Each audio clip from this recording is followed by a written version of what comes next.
말씀 앞에 나아가도록 하겠습니다. 하나님은 나를 사랑하신다. 하나님은 내 인생에 크고 비밀한 계획 가지고 계신다.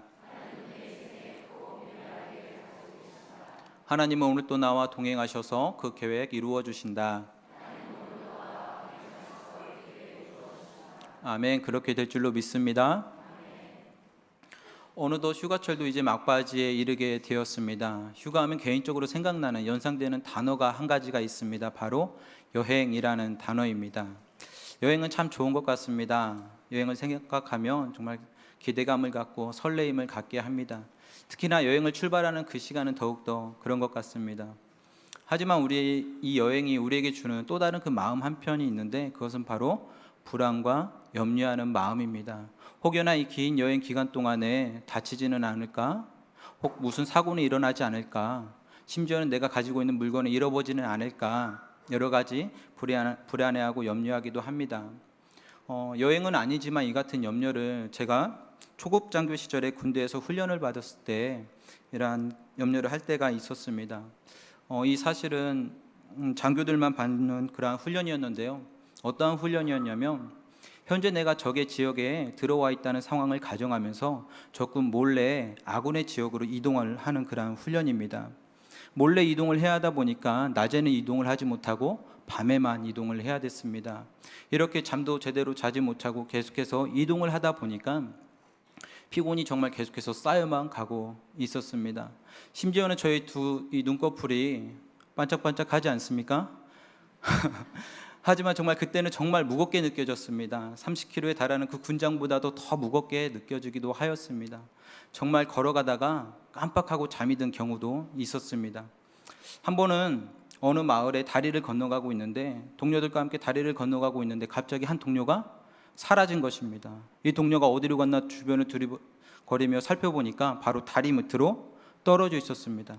다행히 다치지는 않았지만 이 동료에게 물었습니다. 너 왜 떨어졌냐고. 그러니까 동료가 이렇게 대답을 했습니다. 깜빡하다가 잠을 자게 됐다고.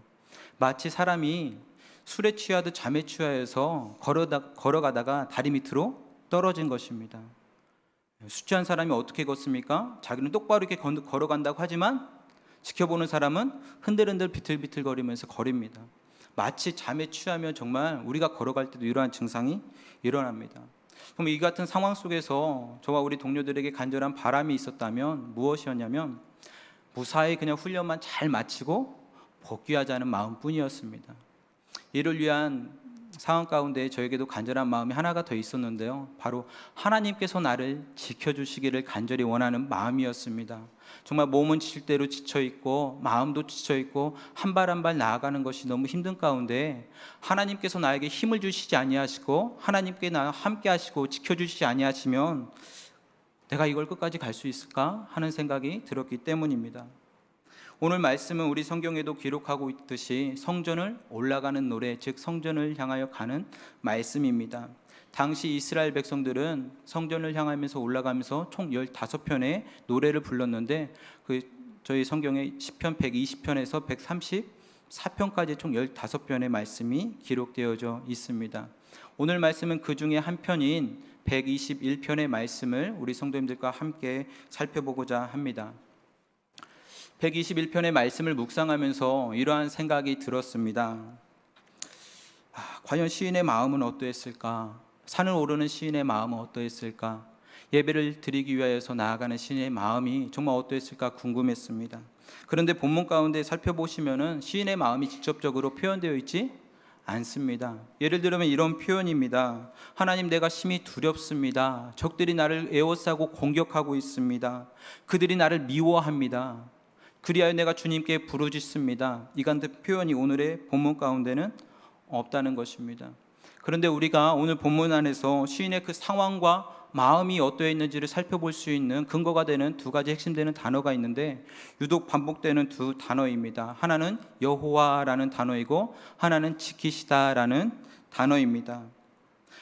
이 두 단어를 연관지어서 생각해 볼 때 아마도 시인은 정말 극한 상황 가운데, 어려움이 있는 그 상황과 처지 가운데에서 하나님께서 나를 지켜주시기를 간절히 바라고 있었던 것입니다. 바로 주님을 바라보면서 하나님이 나를 도와주시기를 간절히 바라고 있었던 것입니다. 이 같은 순례의 여정 가운데 시인은 오늘 1절 말씀을 보며 다음과 같이 고백합니다.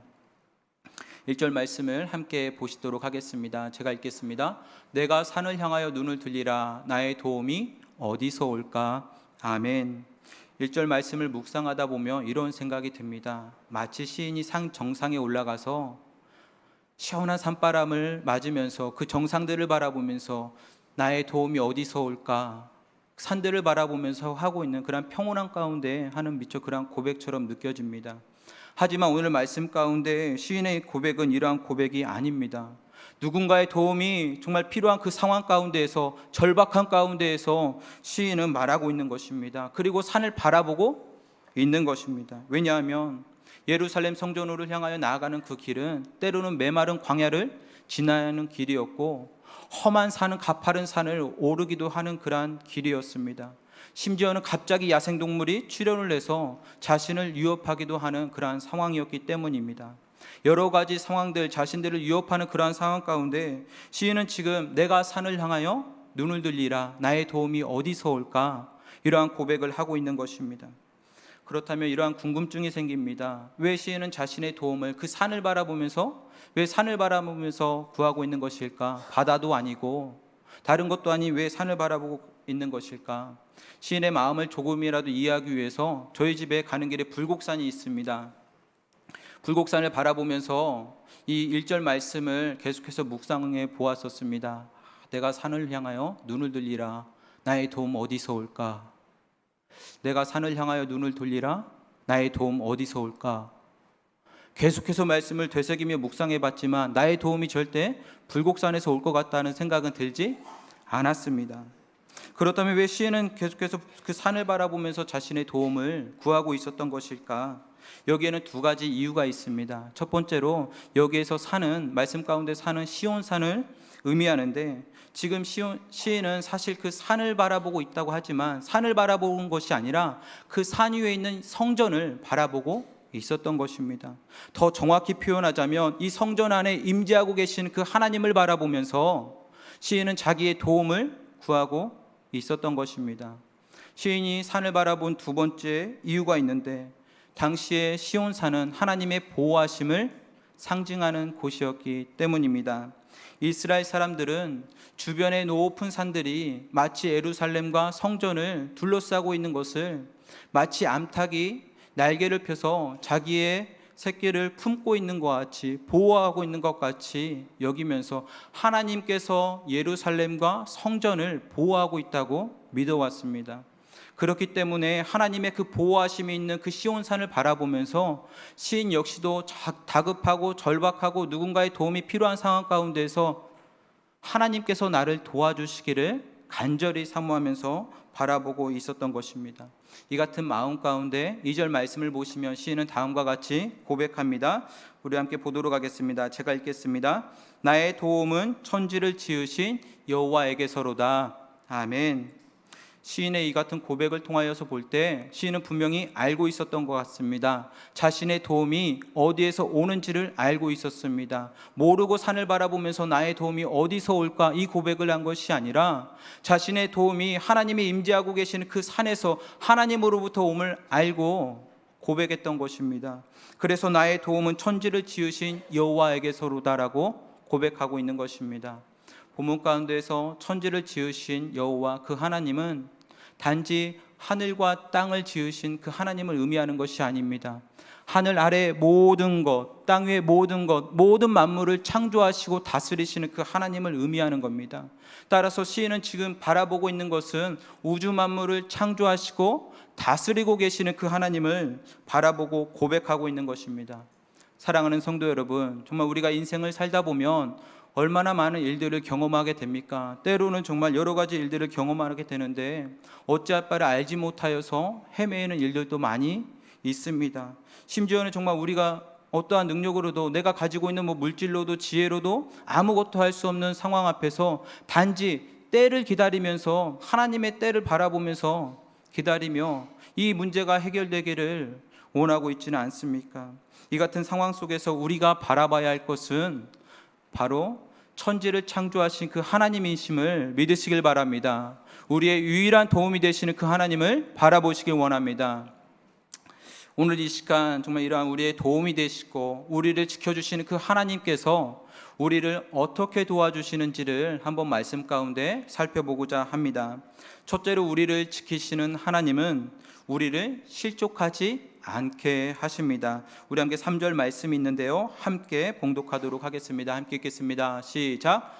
여호와께서 너를 실족하지 아니하게 하시며 너를 지키시는 이가 졸지 아니하시리로다. 아멘. 시인은 하나님께서 우리를 실족하지 않게 하신다고 고백합니다. 여기에서 실족하다는 말은 비틀거리다, 흔들리라는 말은 이러한 히브리에서 유래한 말로서 발을 헛딛다라는 뜻입니다.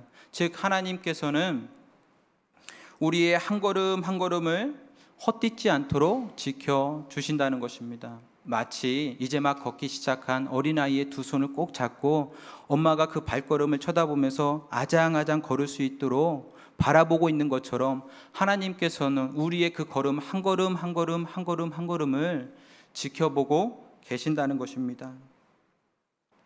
그렇다면 왜 시인에게는 이러한 자신을 실족치 않게 하시는 그 하나님을 고백하고 있는 것일까?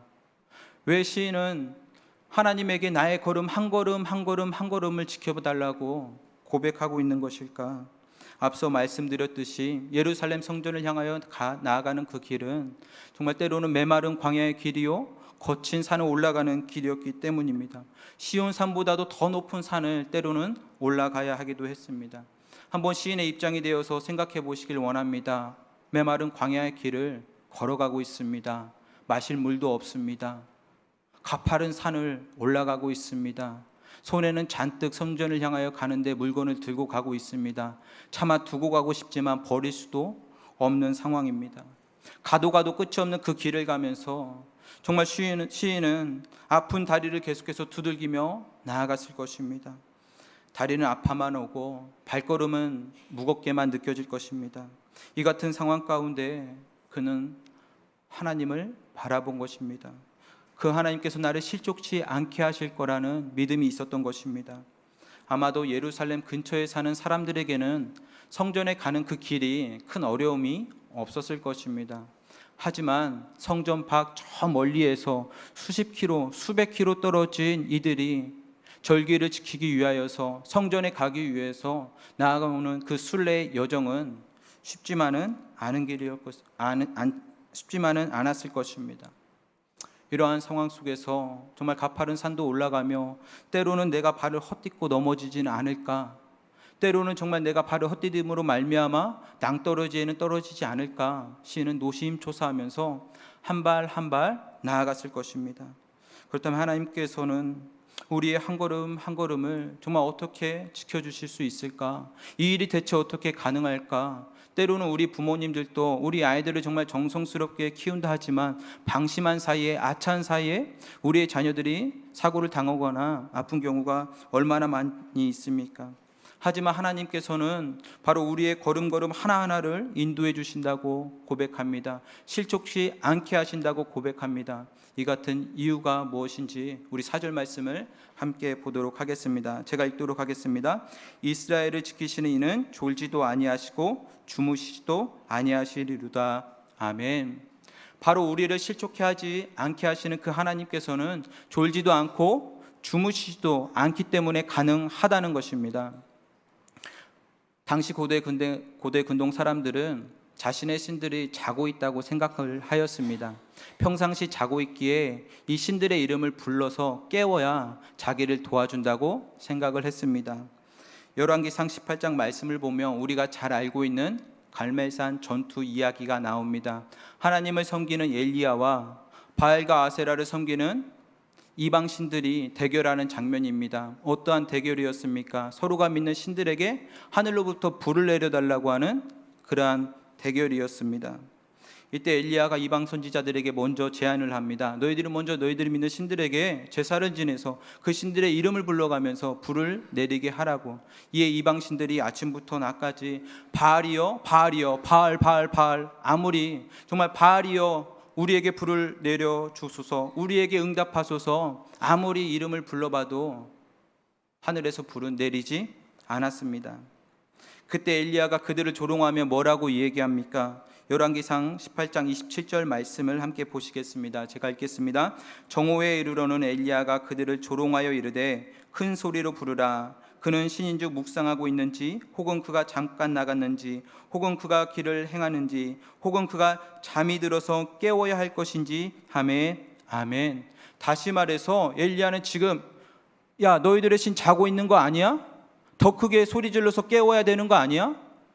지금 이렇게 말하고 있는 것입니다.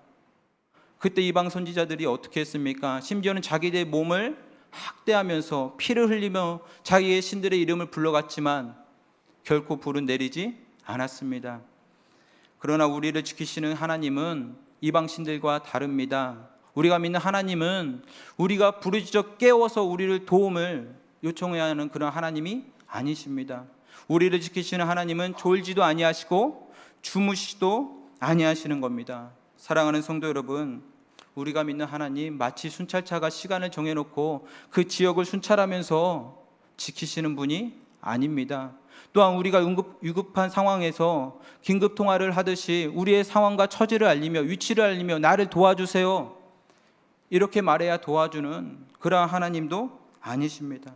결코 주무시도 아니하시고 결코 졸지도 아니하시는 그 하나님께서는 우리가 실족하지 아니하도록 우리를 지켜주시는 분이십니다. 따라서 우리가 어떠한 상황 가운데 있다 할지라도 하나님께서 나의 한 걸음 한 걸음 그 걸음걸음을 인도해 주시는 우리 하나님이라는 사실을 기억하면서 그 하나님을 믿음으로 더 신뢰함으로 나아가는 저와 우리 성도님들 되시길 주님의 이름으로 축원합니다. 둘째로 우리를 지키시는 하나님은 우리의 그늘이 되어주시는 분이십니다. 우리에게 그늘을 만들어 주십니다. 우리 함께 5절 말씀을 보도록 하겠습니다. 제가 읽겠습니다. 여호와는 너를 지키시는 이시라. 여호와께서 내 오른쪽에서 내 그늘이 되시나니. 아멘. 시인은 계속해서 우리를 지켜주시는 그 하나님에 대해서 뭐라고 고백하냐면 내 오른편에서 그늘이 되어주신다고 고백합니다. 마치 한 나라의 대통령이 이동할 때마다 경호원들이 그 대통령의 주변을 따라다니는 것처럼 하나님께서 그림자처럼 우리를 지켜주신다는 것입니다.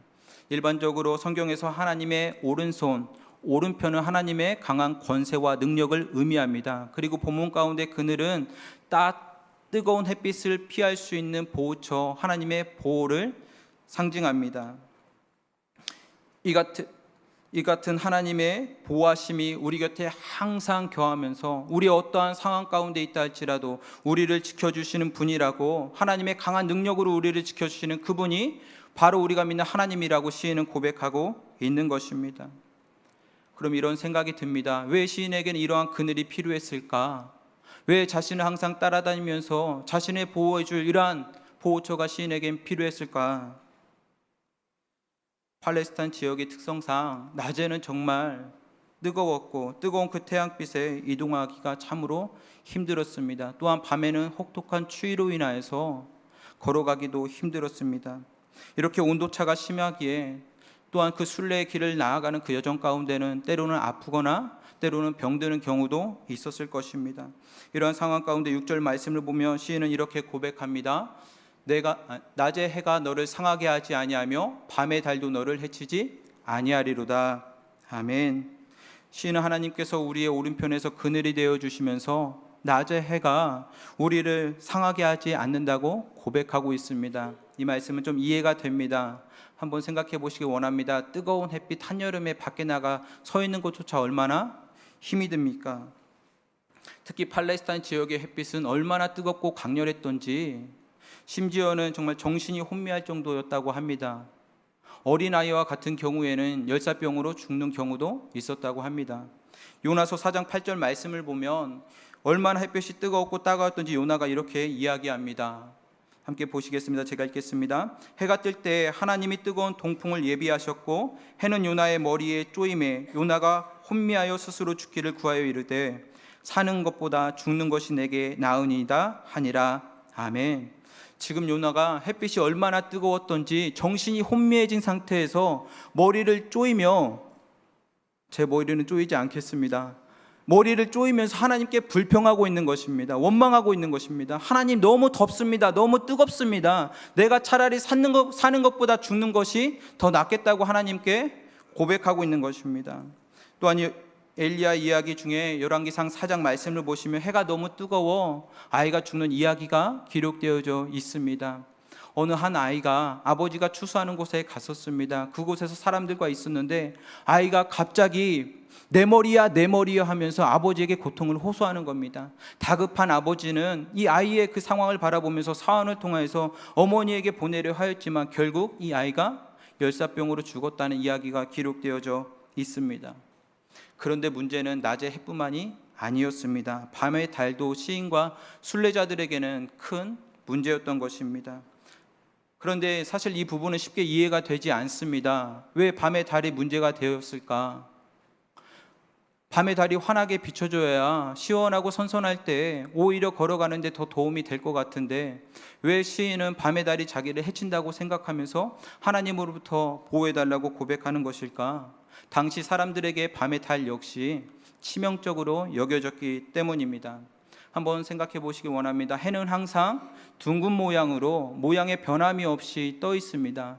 그리고 항상 동쪽에서 떴다가 서쪽으로 집니다. 하지만 달은 그렇지가 않습니다. 달의 모양은 계속해서 변합니다. 크게도 하고 작게도 하고. 그래서 당시의 초승달의 모습을 보면서 사람들은 이렇게 생각도 했다고 합니다. 어둠이 달을 삼켰다. 달이 어둠에 삼켜졌다고 생각도 했습니다. 그리고 유독 보름달이 크게 떠 있는 하늘이 있을 때 또한 어떠한 일이 일어납니까? 마치 뭔가 나타날 것 같은 그러한 느낌이 듭니다. 아마도 전설의 고향과 같은 이러한 영화를 보면, TV를 보면 보름달에 아오 하는 이러한 늑대 울음소리가 등장한 것도 이 같은 배경 가운데 있지 않나 생각을 해봅니다. 둥근 달이 떠 있을 때 그 순례 여정을 가고 있는데 짐승들은 순례자들을 위협했을 것입니다. 이러한 위협 요소가 있는 가운데 하나님으로부터 그늘이 되어주심을 그는 간절히 바라고 있었던 것입니다. 이에 바벨론에서도 달의 신이 재앙을 내린다고 믿었다고 합니다. 그리고 이 달 신이 열병과 문둥병도 이 달로부터 온다고 이들은 믿었다고 합니다. 이러한 배경 가운데 만들어진 단어가 있습니다. 루나틱이라는 영어입니다. 한번 띄워주시겠습니까? 예, 정신병자, 미친 사람을 뜻하는 단어입니다. 근데 이 루나틱이라는 단어가 저의 영어의 발음에는 신경 쓰지 마시고 그 의미만을 살펴보시기 원합니다. 어디에서 근거된 단어이냐면 바로 루나라는 달에 의한 다르라는 그 형용사에서 유래한 단어입니다. 이를 예로 볼 때 달밤에 춤을 추는 사람을 보면서 우리가 은근히 이상하게 생각하는 것도 어쩌면 근거 없는 이야기는 아닌 것 같습니다. 아무튼 이러한 상황 속에서 시인은 정말 하나님께서 자기의 그늘이 되어주심을 간절히 원하고 바랬던 것입니다. 마치 부모가 자기의 자녀를 보호하는 것처럼 자기의 보호처가 되기를 원했던 것입니다. 사도행전 12장 말씀을 보시면 베드로가 옥에 갇힌 이야기가 나옵니다. 옥중에서 베드로는 그의 손에 쇠사슬이 있었습니다. 하지만 그 쇠사슬을 차고도 베드로가 한 것이 무엇인지 아십니까? 아무도 모르는 것 같습니다. 대답을 하지 않는 것 보니까 쇠사슬을 차고 자기가 섬기는 교회를 위하여서 하나님께 기도하였습니다. 심지어는 옥중에서도 천사가 와서 옆구리를 쿡 찔러서 깨울 만큼의 깊은 잠을 자기도 했습니다. 그리고 굳게 닫혀 있었던 쇠문들이 스스로 자동문처럼 열리는 그러한 역사를 경험하기도 하였습니다. 이것이 어떻게 가능하겠습니까? 사도행전 12장 11절 말씀을 보면 베드로는 다음과 같이 고백합니다. 제가 읽겠습니다. 이에 베드로가 정신이 들어 이르되 내가 이제야 참으로 주께서 그의 천사를 보내어 나를 헤롯의 손과 유다 백성의 모든 기대에서 벗어나게 하신 줄 알겠노라 하여. 아멘. 다시 말해서 베드로는 옥중에서 하나님의 그 날개 그늘 아래 거하고 있었던 것입니다. 하나님께서 그늘이 되어주셔서 그를 강력하게 보호하고 계심을 그는 체험하고 있었던 것입니다. 우리가 살다가 보면 정말 큰일 날 뻔하는 일들을 경험하기도 합니다. 심지어는 정말 목숨을 잃을 뻔한 일들을 당하기도 합니다. 제가 걷지 못할 만큼의 어렸을 때의 이야기입니다.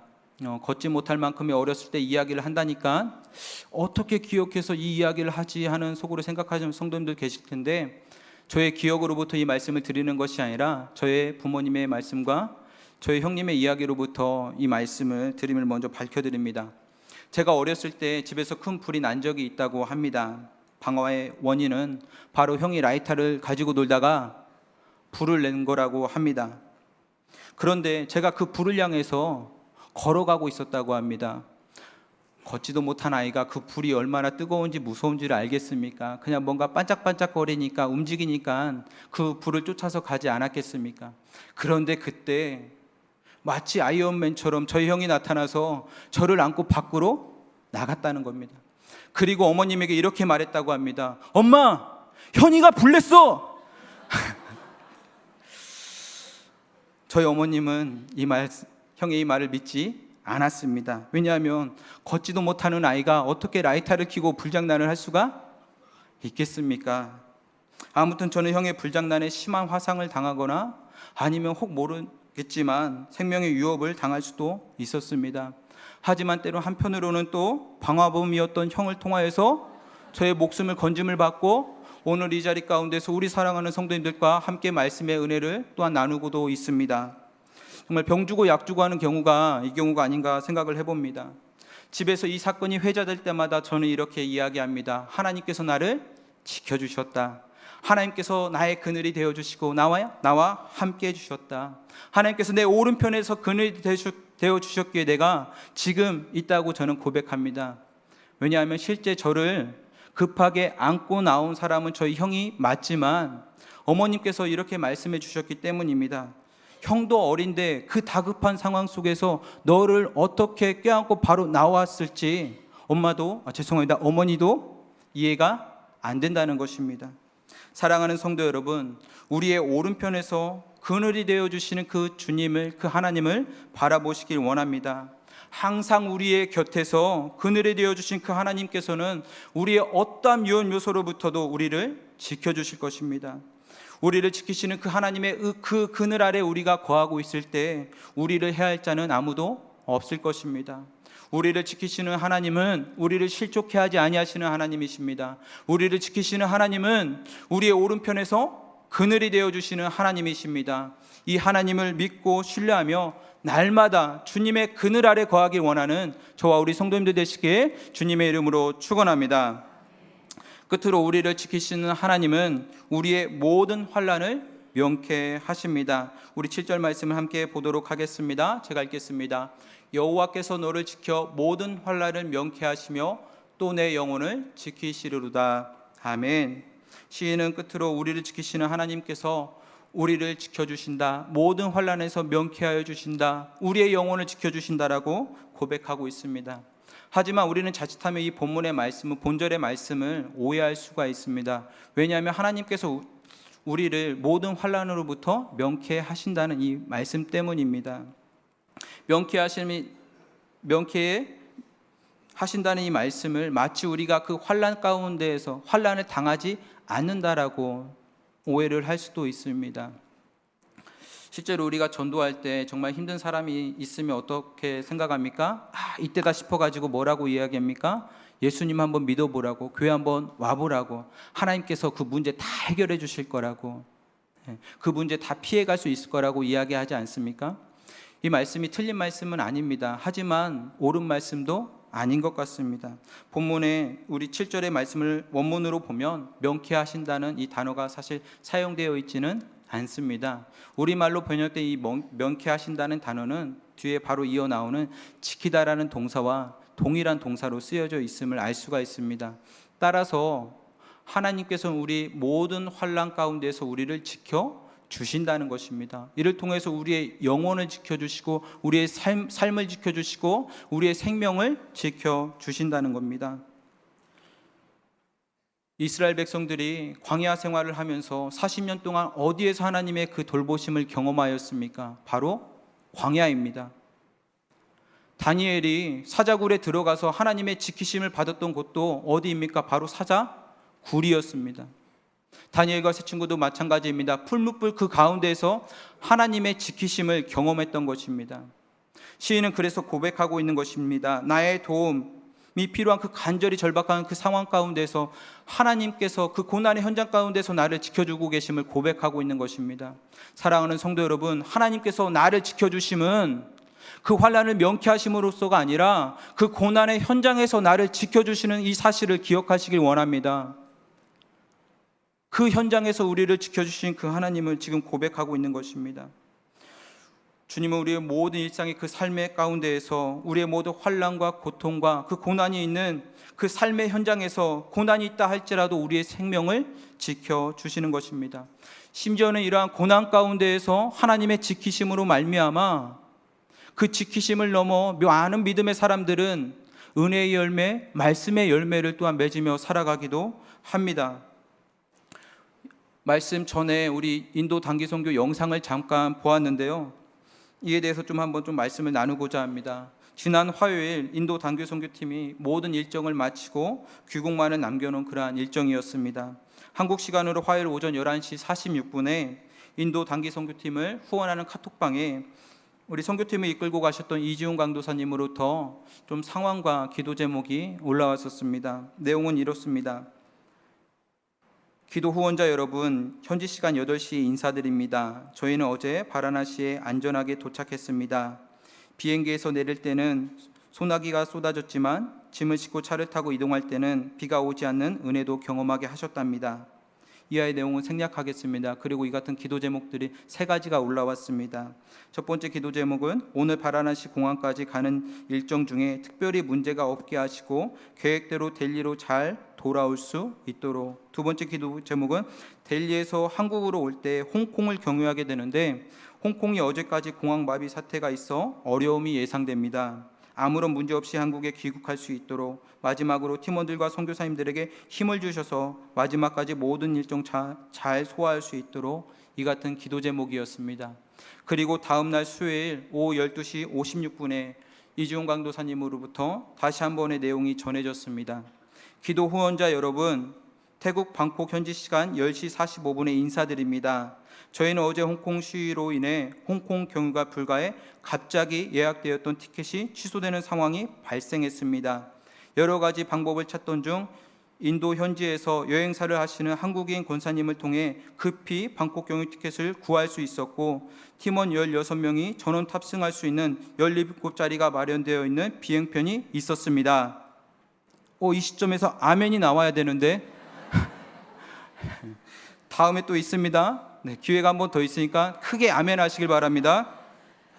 그래서 저희는 현재 방콕 공항에 와 있습니다. 한 번 더 인도하시는 하나님께 감사드리고 기도해 주신 여러분들에게 감사드립니다. 네, 감사합니다. 이 같은 내용이었습니다. 한번 생각해 보시길 바랍니다. 이제 모든 사역을 마치고 안도의 한숨을 쉬면서 인도에서 홍콩을 경유해 한국으로 오는 그 마지막 여정만을 남겨놓고 있었습니다. 하지만 우리 성도님들도 아시다시피 뉴스를 통해서 이미 알고 있듯이 홍콩 공항이 마비된 사태가 있지 않았었습니까? 이로 인해서 우리 선교팀이 이미 예매했던 티켓이 다 취소가 된 것입니다. 한국으로 갑자기 돌아갈 수 없는 상황이 일어난 것입니다. 우리 선교팀이 얼마나 당황스럽고 얼마나 막막했을까, 그 현장감은 느껴지지 않지만 충분히 상상은 됩니다. 정말 당시에는 정말 딱히 어떠한 대안을 찾을 수 없었던 그 순간에는 여기저기에서 카톡방에서 기도 요청과 기도 제목들이 상황을 알리면서 올라왔었습니다. 갑작스러운 상황 변화에 교회에서는 우리 교역자들이 어떻게 하면 우리 선교팀들이 잘 돌아올 수 있을까, 인터넷으로 여러 가지 알아보면서 티켓도 구하려 했지만 접촉도 잘 되지 않는 그러한 상황이었습니다. 이 같은 긴박한 상황 가운데에서 정말 우리가 할 수 있는 것은 모든 환경 가운데 우리를 지키시는 그 하나님을 바라볼 수밖에 없었습니다. 그런데 그때 하나님께서 인도 현지에서 여행사를 하시는 한국인 권사님을 통해 급히 방콕 경유 티켓을 구할 수 있도록 하셨던 겁니다. 그것도 우리 선교팀은 16명인데 비행기표는 17자리나 마련되어 있는 그 비행기로 따로따로 오지도 않고, 만약에 따로따로 온다고 하면 또 우리 선교팀 안에 얼마나 많은 갈등들이 있었겠습니까? 너 먼저 가 하지만 속으로는 내가 먼저 가고 싶고, 그런데 하나님께서는 지쳐있고 상해 있는 우리 선교팀들의 마음을 다 아시고 17편의 자리가 마련되어 있는 그 비행기편을 통하여서 무사히 귀국할 수 있도록 인도해 주셨습니다. 정말 우리 선교팀들에게 환난을 명쾌하시는 그 하나님을 끝까지 경험했던 순간이 아닐까 생각을 해봅니다. 사랑하는 성도 여러분, 우리를 지키시는 하나님은 우리가 예상치 못한 그 인생의 모든 환난 속에서도 우리를 지켜주시는 분입니다. 우리의 영혼과 우리의 생명을 영원토록 영원까지 지켜주십니다. 순례의 길을 행할 때만이 아니라 우리가 예배드리러 하나님 앞에 나올 때만이 아니라 하나님께서는 지금부터 영원까지 믿기 시작한 그 하나님, 고백하기 시작한 그 하나님은 영원까지 우리를 지켜주시는 분임을 믿으시길 바랍니다. 말씀을 정리하도록 하겠습니다. 오늘 말씀 마지막 8절 말씀을 함께 봉독하면서 한번 정리하고자 합니다. 우리 8절 말씀 정말 힘있게 봉독하도록 하겠습니다. 여호와께서 너의 출입을 지금부터 영원까지 지키시리로다. 아멘. 사랑하는 성도 여러분, 방금 우리가 봉독한 하나님의 말씀처럼 정말 하나님께서 나를 지키시는 분임을 고백하길 원합니다. 이 시간 정말 아무런 마음 없이 아무런 갈급함 없이 나온 우리 성도님들이 계시다면, 혹 하나님께서 나에게 무슨 은혜를 주실까 사모함 가운데 나온 계신 우리 성도님들 계시다면, 이 시간 하나님께서 우리에게 말씀해 주시는 이 하나님의 따스한 말씀, 내가 너를 지켜주겠다고 하는 이 말씀을 기억하는 우리 성도님들 되시길 원합니다. 밤새 아파하는 아기, 끙끙거리며 아파하는 그 아기를 바라보면서 그냥 무시할 부모는 없을 것입니다. 부모는 아이의 손을 잡아가면서 아픈 아이를 위하여 기도할 것입니다. 아이는 끙끙거리며 자고 있을지라도 부모는 뜬눈으로 밤을 새면서 하나님께 기도합니다. 내 아이 빨리 낫게 해달라고. 심지어는 아픈 아이를 바라보면서 차라리 내가 아픈 게 마음이 편하겠다고 부모는 생각하고 기도합니다. 이처럼 하나님께서는 우리를 지켜주십니다. 그 하나님을 바라보면서 정말 나를 지키시는 그 하나님, 우리 인생의 모든 출입, 우리 일생을 정말 지켜주시는 그 하나님을 바라보면서 나아가는 우리 성도님들 되시길 원합니다. 그 하나님 우리 한 걸음 한 걸음을 지켜주시며 실족하지 않게 하십니다. 또한 우리의 오른편에서 그늘이 되어 주셔서 어떠한 환난으로부터도 우리를 상하지 않게 하십니다. 또한 모든 환난 가운데 우리를 명쾌하십니다. 나를 지켜주신 그 하나님을 믿으며 정말 그 하나님의 도우심 아래 계속해서 은혜 가운데 거하는 저와 우리 성도님들 되시길 주님의 이름으로 축원합니다. 우리 함께 찬양으로 하나님 앞에 나아가길 원합니다. 하나님은 너를 지키시는 자, 이 찬양의 고백을 하기 원하는데요, 먼저 정말 오늘 말씀 가운데 예루살렘 성전을 향하여 예배드리러 가는 시인의 마음이 어땠을까 한번 생각하면서 찬양했으면 좋겠습니다. 모든 환난 가운데 자기를 지켜주시기 원하는 그 하나님, 그 시인을 생각하면서 그 하나님을 바라보며 찬양하는 이 시인을 생각해 봤으면 좋겠습니다. 그리고 이 하나님께서 우리 환난 가운데 있는 우리의 상황과 모든 처지를 아시고 지켜주실 것입니다. 이 찬양의 고백으로 함께 나아가도록 하겠습니다.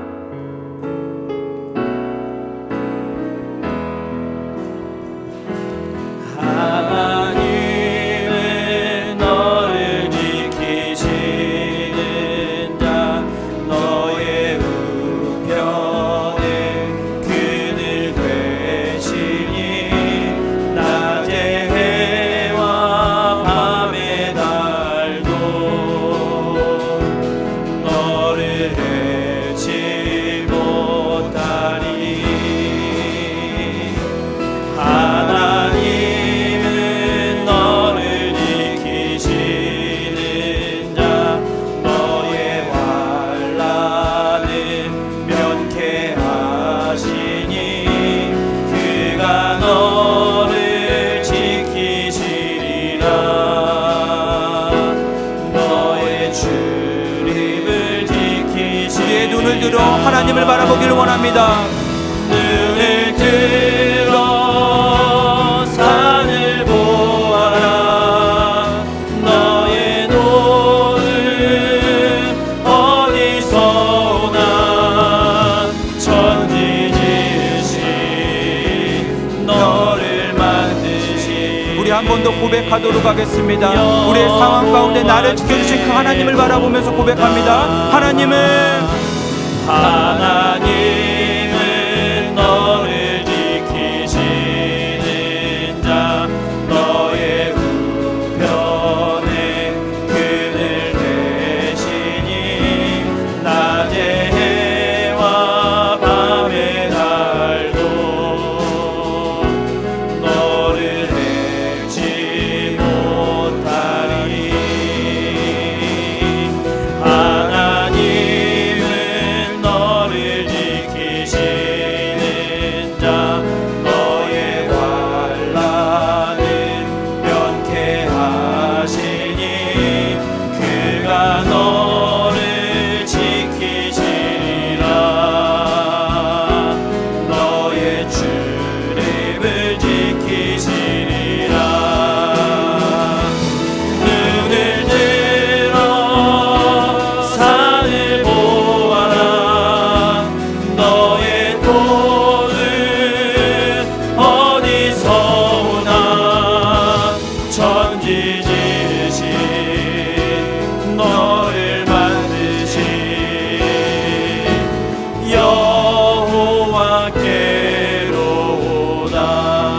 여호와께로다. 우리 오늘 이 시간 이 말씀을 기억하면서 방금 우리가 찬양의 고백을 기억하면서 한번 간절히 기도하길 원합니다. 정말 나를 지키시는 그 하나님, 시인이 고백했던 것처럼 나 역시 정말 삶 가운데 그 하나님을 고백하며 살아갈 수 있도록 하나님이 나를 지켜주신다는 이 마음의 확신이 이 시간 내가 가지고 돌아갈 수 있도록 함께 기도하길 원하십니다. 우리 성도님들, 정말 주님 어두움 가운데, 어려움 가운데, 고난 가운데 있는 성도님들, 하나님께서 지켜주실 것을 믿으시며 우리의 상황과 처지를 생각하면서 우리 간절히 주님의 그 은혜를 경험하며 나아가기 생각하면서 기도하며 나아가도록 하겠습니다. 주여, 사랑이 많으신 하나님 아버지, 하나님 아버지, 우리 아버지는 피난처가 되시고 보호처가 되신 하나님 아버지, 우리를 지켜주시는 말미암아 하나님 아버지, 우리를 실족히 하니